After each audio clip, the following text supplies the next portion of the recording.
ওনার কথাটা হলো একটাই, যে পরিচ্ছন্ন ঢাকা এবং সবুজায়ন ঢাকা এবং মশার এই তিনটা বিষয়ের উপরে উনি জোর দিয়েছেন।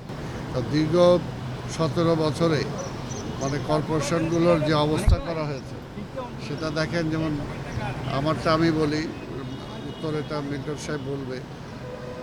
আমাদের রাজস্ব বাজেটের যে অবস্থা, অর্থাৎ এটা বলা চলে যে আগামী যদি রাজস্ব বাজেটের উপর ভর করে আমরা বেতন দিতে যাই তাহলে বেতন দিতে পারবো না, বেতনের টাকা না।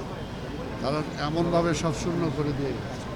এবং তারপরে আরও যেটা করেছে সামনে তাকায় বললেন যে তারা প্রায় 1400 কোটি টাকার অ্যাডভান্স তারা অলরেডি ওয়ার্ক অর্ডার পর্যন্ত দিয়ে গেছে। সেই টাকাটা কোথেকে আসবে সেটা তারা চিন্তা করে। এবং তারা যত কাজের ছিল বিল, মানে এমন কোনো কিছু নাই যেগুলোকে টাকা পয়সা বিল যেভাবে তারা পরিশোধ করেছে প্রায় 470 কোটি টাকা, যেটার কোনো নেই। অর্থাৎ এইগুলো করে এমন অবস্থা করেছে যে এই সময় যে ইমার্জেন্সি পিরিয়ডে আমরা যে কাজ করব সেই কাজের মতো অবস্থা না।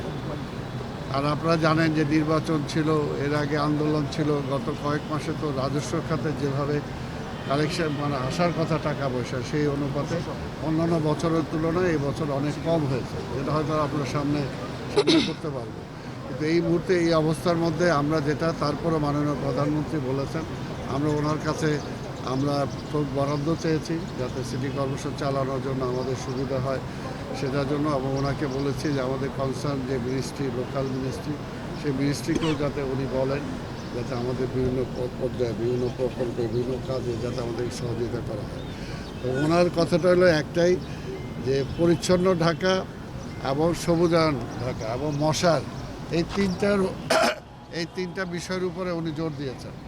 এই তিনটা সামনে যেহেতু বর্ষা আসতেছে এবং সামনে ডেঙ্গুর প্রকোপ বাড়বে, এই কারণে মশাকে যে কোনোভাবেই হোক মশাকে নিয়ন্ত্রণে আনতে হবে আর ক্লিন করতে হবে। ঢাকা শহর যে একটা বর্জ্যের একটা পুরা কারখানা হয়ে গেছিলো, এটা আবর্জনা, এটা ডাম্প হয়ে গেছিলো।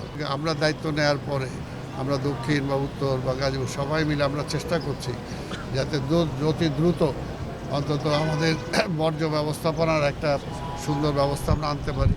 আর মশার ব্যাপারে আপনারা দেখেছেন ইতিমধ্যে আমরা বিভিন্ন জায়গায় খাল খনন কর্মসূচি আমরা গ্রহণ করেছি এবং পরিষ্কার পরিচ্ছন্নতা অভিযান আমরা শুরু করেছি। এবং আমি ঢাকা শহর দক্ষিণে 1 মাসের জন্য একটা ক্র্যাশ প্রোগ্রাম আমরা দিয়েছি, যেটা মশক নিধন এবং পরিষ্কার পরিচ্ছন্নতা, কারণ দুইটাই রিলেটেড, এই দুইটা আমরা দিয়েছি। আর যেহেতু রাস্তাগুলো বললাম প্রায় রাস্তায় ভাঙা, আপনারা নিজেরাই দেখেন। কিন্তু ওই যে আমি তো ফান্ডের অবস্থা বললাম যে এই অবস্থায় আমি কোন টাকা দিয়ে কী কাজ করাবো, এই হলো অবস্থা। এই জন্য আমি জনগণকেও ধৈর্য ধারণ করতে বলবো এবং যে সমস্ত টেন্ডার ওয়ার্ক অর্ডার তারা দিয়েছে আমি বলেছি যেগুলো আমাদের ইমার্জেন্সি দরকার, ইমিডিয়েট দরকার, সেগুলো আমি দেখে তারপরে সেগুলোর ব্যবস্থা নেব। এর আগে ঢালাওভাবে তারা যে সমস্ত ওয়ার্ক অর্ডার দিয়েছে সেটার ভিত্তিতে কাজ করলে সিটি কর্পোরেশন কলাপস করবে, সেটার মধ্যে কোনোভাবে সেটা করা যাবে না।